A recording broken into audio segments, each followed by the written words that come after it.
Shavua Tov à tous.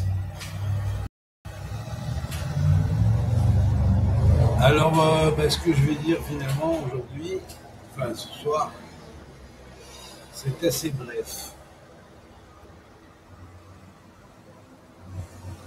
Simple et bref. Simple et très bref. Mais vous allez réfléchir là-dessus. Et je suis persuadé que ceux qui sont pas bêtes, il y en a beaucoup, bon, prochaine, mais qui sont des fois abrutis par des gens plus bêtes qu'eux qui leur enseignent plus bêtes qu'ils ne peuvent en apprendre, eh bien, ils réfléchiront là-dessus. Voilà. Alors, un jour, mon maître, Zichrono Livracha, qui était Rav Ringer, Zichrono Livracha, avait dit dans un Shavua Tov, avait dit dans un cours, et je reprends ce qu'il a dit, qui est le début du shiur, et je vais ensuite rajouter mes réflexions personnelles et avec le temps là-dessus. Ça ne prendra pas énormément de temps, vous allez voir que c'est juste. Et dire peu en un maximum de choses en peu de temps. Alors bien sûr, il y a des gens qui étudient dans la Torah ce qu'on appelle le pshat. Le pshat, ça veut dire le sens simple. Le sens simple. Alors le sens simple, c'est bien au début, mais ça ne peut pas rester toujours. Et ce que disait mon maître, Zichrono Livracha, c'est ça. Celui qui étudie le pshat toute sa vie est un tipèche. Parce que dans l'hébreu, qui est le reflet de la réalité des choses, les mêmes lettres, tête, P et Shin de tipèche, sont contenues dans pshat dans un autre ordre, c'est-à-dire P, Shin, tête. Alors bien sûr, celui qui s'adonne qu'au pshat et qui juge la Torah selon le pshat, il a un gros problème, un problème d'être tipèche. Et or tipèche, ça veut dire quoi? Un idiot, un simple, un simplé. Voilà. Alors je veux bien il faut étudier la Torah dans le pshat au début, que le sens pshat c'est Rashi, mais si tu restes à Rashi toute ta vie et tu restes au pshat toute ta vie, eh ben par rapport à d'autres niveaux plus hauts, ça s'appelle être un tipèche ou rester un tipèche, c'est-à-dire un simplé. Comme un enfant qui aurait 5 ans, 6 ans, oui, bon ben 5-6 ans, il se comporte comme un enfant de 5-6 ans, et puis il arriverait à 30 ans, à 40 ans, à 50 ans, à 70 ans, tout en continuant à se comporter comme un enfant de 6 ans. Voilà. Là, c'est exactement la profondeur de ce que la Torah nous enseigne au travers de sa langue merveilleuse qu'est l'hébreu, c'est que le mot tipèche est relié à pshat. Alors bien sûr, c'est pas exactement le même ordre, mais c'est quand même composé des mêmes lettres. Donc les influences sont similaires. Le shin, dans l'un comme dans l'autre, va symboliser les 3 cerveaux. Le tête va symboliser la base de l'enfance. On va le retrouver aussi bien dans pshat que dans que dans tipèche, la base de l'enfance, ou la simplicité, quoi, le fait d'être simple. Mais il y a un au-delà où, quand on passe le temps de la simplicité, eh bien évidemment, ça devient du simplisme. Alors on devient un simplé. Voilà. Donc, sachez qu'au-delà du pshat, il existe, selon la Torah, le remez, qui est le sens allusif ou symbolique, qui contient pas mal de lois, bien sûr, puisqu'il faut apprendre d'Afka, justement, il faut apprendre à lire et à connaître, pour connaître le remez, la base de ces règles-là, qui sont les règles de transposition des lettres, et bien analyser. Je vais vous donner 2-3 exemples après, vous verrez bien. Et puis après, vous avez les mêmes lettres. Alors, on avait dit donc le shin et le tête, et puis le p. Le p, c'est la parole, Mais c'est vrai, effectivement, la parole, il ne faut pas qu'elle reste simple. Il faut bien comprendre que la parole désigne le verbe selon la Torah. Et le verbe selon la Torah, c'est le verbe, le logos, la parole créatrice de Dieu. C'est pour ça que tout est parole créatrice de Dieu. Donc si on prend les choses au sens littéral du texte, c'est bien beau, je sais, il y en a beaucoup qui se gargarisent de ça et qui veulent s'en gargariser tout le temps. Mais on fait des énormes erreurs parce que fondamentalement, c'est pas ça la Torah, je suis désolé. La Torah, Dieu l'a parlé, l'a transmise sous le langage de l'homme, avec ses qualités, avec ses défauts, avec ses us, ses coutumes, ses manières de penser et d'agir, pour qu'il comprenne le langage. Mais qu'à mesure qu'il grandit et qu'il évolue dans la Torah, et justement grâce à la Torah orale, l'apprentissage des règles du Rémez, qui ne sont pas marquées en toutes lettres dans la Torah, mais qu'il faut apprendre. Donc ça, c'est le Sefer Yetzirah qui nous en donne les bases.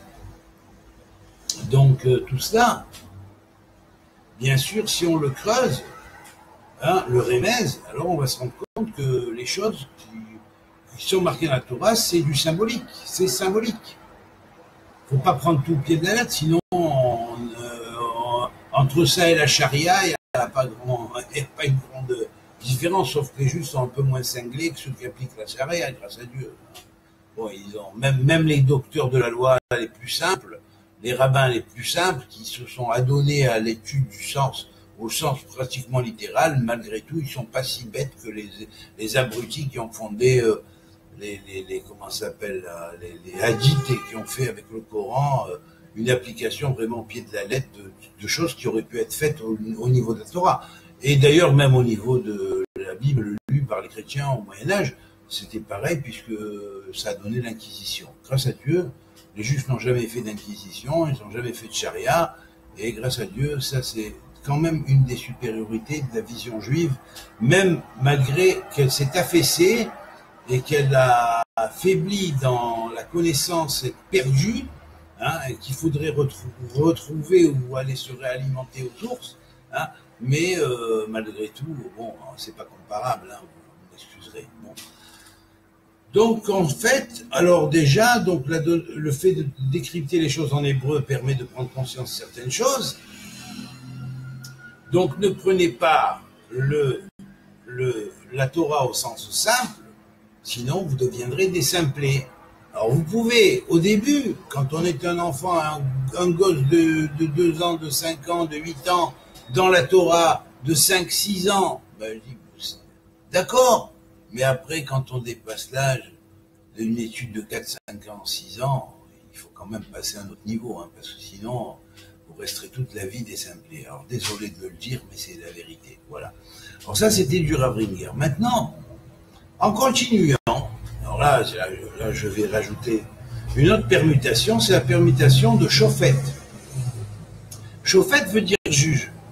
Alors là, je vais vous dire, il n'y a pas deux gens qui jugent plus les autres, hein, et leur affublent des déterminations, des caricaturales à chaque niveau que ceux qui lisent la Torah au sens simple et qui sont restés attachés au sens simplé. Vous êtes condamnés par des juges qui sont des simplés, en fait, voilà. Parce que le seul juge, c'est Dieu. Oui, c'est Dieu. Alors Dieu, il est juge et lui, il sait casser avec le patiche. C'est les mêmes lettres, patiche, hein, la racine pétèche, hein, qui pète le feu, qui pète le feu, pète èche, pète en français, èche en hébreu, qui pète le feu, ben oui, quand on donne le coup de patiche, comme il dit le Sefer Yetzirah sur un khérev, sur une épée, ou sur du fer, eh bien évidemment le forgeron va faire jaillir des étincelles. Or ces étincelles-là, ça va être des étincelles qui vont sortir que du sod, qui vont aller vers le sod, qui vont aller d'abord vers le rémez, d'abord vers le drache et ensuite vers le sod. Sinon, si on ne sait pas frapper l'épée pour bien le faire, disons, pour lui donner cette forme d'épée, alors bien sûr, cette épée, ça va devenir quoi? Eh bien, ça deviendra Kherbo, son épée. Son épée Kherbo, la valeur numérique de Kherbo est 72 fois 3. Or, il y a 72 noms clés qui sont les 72 noms de Dieu, dont 70 sont liés aux nations et 2 sont liés à Israël et au Merkaz de Melchizedek, hein, à la Yeshiva de Melchizedek. Donc c'est les 2 particuliers et 70 qui représentent l'état des nations. Alors la base, à Shoresh, à l'origine. Alors bien sûr 72 forces ou nom de Dieu contenant chacun de 3 lettres, fait en valeur numérique 216 valeur numérique de Kherbo. Et Kherbo, c'est la force. Voura. Hein, Voura, c'est la puissance, la force. Arié, le lion. 216 aussi. Vous voyez, comme Kherbo. 216 est comme le lion de Juda. C'est David. Hein, l'épée de David, Kherbo. Et c'était l'épée de Dieu. C'était l'épée du Shem Amphorach. Hein. Et donc, ce Shem Amphorach, c'est lui qui fait le tri. Puisque avec Khereb, l'épée, on fait Bahar. Il a choisi. Le peuple d'Israël a été choisi par l'épée. Parce qu'il a été passé par l'épée de l'amour de Dieu avant.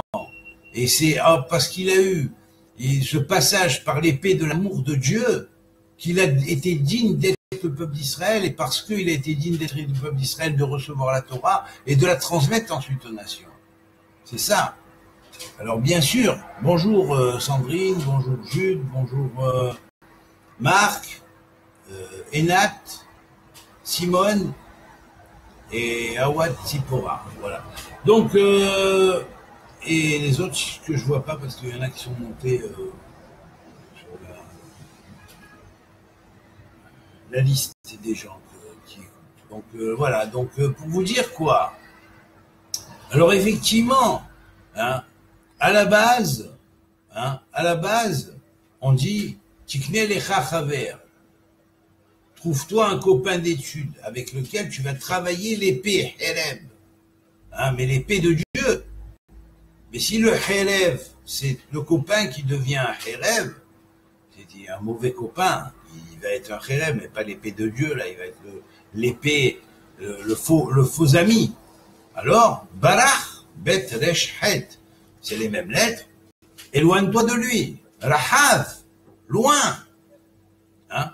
Et puis si il est bon, eh bien sois Rahav avec lui, sois large avec lui. Voilà.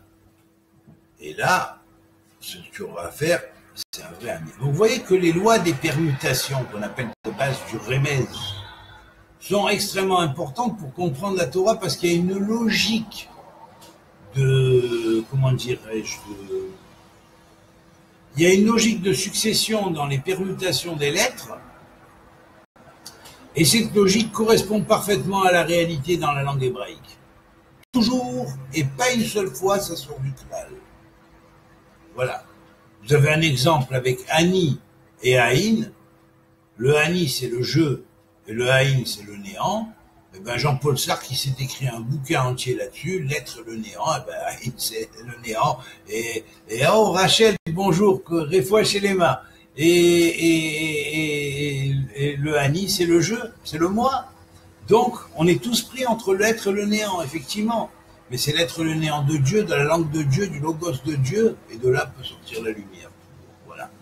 Donc, pour vous dire, donc, effectivement, je reviens donc à ce que j'ai dit tout à l'heure, c'est que le Tipesh, en général, il est chauffé de tout le monde. Il juge tout le monde, vous voyez. Alors, il juge les autres, il va juger, il va dire, ah, tu as vu, il n'a pas fait Shabbat comme il faut. Ah, tu as vu, cette cache-route-là, je l'accepte pas. Ah, tu as vu, ce gars, là, comment il est? Ah oui, il est pas bien, là, ce juif-là, tu as vu, il n'est pas assez religieux. Oh, ça, c'est parfaitement l'attitude du Tipesh qui a étudié le pshat trop dans sa vie, qui n'est jamais passé au remez, ni au drash, ni au sod, et qui comprend la Torah comme un simplé. Alors il devient un juge simplé, à défaut de laisser de juger à l'Éternel qui a créé le ciel et la terre. Voilà. Alors ça c'était pour dire simplement qu'en fait, le mot patish, qui lui est le marteau avec lequel on frappe sur l'enclume pour faire l'épée, hein, et là cette épée, c'est l'épée de Herbo, qu'on appelle Herbo, c'est l'épée de Dieu qu'on forge dans le Logos, l'épée du Verbe qu'on forge dans le Logos, et puis donc cette épée-là, hein, eh bien, on l'a fait avec on en fait sortir l'étincelle, on fait sortir les étincelles du Pshat, qu'elles éclairent et deviennent des étincelles du Rémez, du Drash et du Shod, hein, et ça on l'a fait sortir par la force de la Torah. C'est pourquoi une des runes qui symbolise la Gevura, puisque Gevura, Gamatria, Herbo, Rayo, c'est-à-dire 216, c'est pourquoi une des runes s'appelle Tourissaz. Ça désigne le principe de Thor, c'est-à-dire le chevalier de la lumière, qui est en fait le principe de défense de la lumière, qui frappe avec son marteau, et ce marteau-là, on ne peut pas le soulever si on n'a pas la foi à la Emouna. Et bien cette foi et cette Emouna, c'est elle qui permet de soulever ce marteau, qui est le marteau en fait de la Torah. Voilà. Et ça, c'est le marteau de la Torah. Il faut frapper avec ce marteau le Pshat pour faire sortir le Tipesh, pour casser le chauffette qui est dans la Tipshut, et puis pour arriver à faire sortir les étincelles qui vont mener à la compréhension du Rémez, du Drash et du Sod. Voilà.